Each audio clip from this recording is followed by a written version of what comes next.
كل حاجة عن الخسوف اللي هيحصل النهاردة من بعد صلاة المغرب هتعرفوه في الفيديو ده. ايه اصلا خسوف القمر ده وبيحصل ليه؟ خسوف القمر ده بيحصل لما الارض بتبقى ما بين الشمس والقمر، فده بيخلي ضوء الشمس ما بيوصلش للقمر بشكل مباشر، فالقمر بيظهر لنا في حالتين، يا اما بيظهر لنا ضلمة يا اما بيظهر لنا احمر دموي زي اللي هيحصل النهارده، وده بيبقى على حسب نوع الخسوف اللي هيحصل. انواع الخسوف ايه؟ خسوف كلي، وده اللي هيحصل النهارده ان شاء الله بعد المغرب، وده اللي بيحصل فيه ان القمر كله بيدخل في ظل الارض، فبيظهر لنا القمر بشكل دموي او احمر او برتقاني اللي بيسموه قمر الدم، وممكن يظهر بشكل مظلم تماما. الخسوف التاني وهو خسوف جزئي، وده جزء من القمر بس هو اللي بيدخل في ظل الارض، وده بيخلي القمر بيظهر لنا جزء منه مظلم وجزء منه منور. وفي ثالث نوع خسوف شبه الظل، وده القمر بيعدي فيه من منطقه شبه الظل، بيخلي القمر باين باهت شويه او اغمق شويه، وده ممكن ما نلاحظوش بالعين المجرده. هو الخسوف ليه ما بيحصلش كل شهر او بيحصلش على طول؟ لان دي ظاهره فلكيه بتحصل تقريبا كل سنه، علشان خاطر لازم يكون فيها الشمس والقمر والارض متساويين كلهم على خط واحد، وده اللي بيخلي الخسوف يحصل.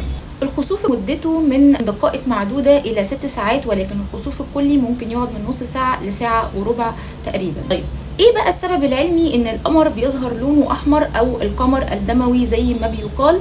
هقول لكم. عشان اشعه الشمس بتمر في الغلاف الجوي للارض، فالغلاف الجوي بيمتص الاشعه الزرقاء وبيخلي الحمراء، وده اللي بيظهر لنا في القمر. طب ايه اللي المفروض نعمله لما الخسوف يحصل؟ الرسول صلى الله عليه وسلم قال ان احنا لازم نصلي ركعتين الخسوف اللي هما بيبقوا ركعتين بس. زمان في الحضارات والثقافات المختلفه كانوا بيقولوا ان حدوث الخسوف ده بيبقى انذار او علامه لحدوث احداث كبرى سواء ايجابيه او سلبيه. بس دلوقتي طبعا الوضع اتغير، والناس بقت فاهمه ان هو ظاهره فلكيه بتحصل علشان هو ايه من ايات ربنا سبحانه وتعالى بيفكرنا بيها علشان خاطر نرجع له ونستغفر، ولده اللي لازم نعمله في وقت الخسوف، الصلاه والدعاء والاستغفار الكتير. يعني الخسوف مش زي ما بيقال ان ده عقاب، لا، دي ايه من ايات ربنا علشان خاطر يخوف بيها عباده علشان نرجع له ونستغفر. الظاهره دي النهارده هتحصل وكل الناس تقريبا هتشوفها، والنهارده الجوامع الكبيره كلها هتعمل خطبه عن الظاهره دي من كتر ما الحدث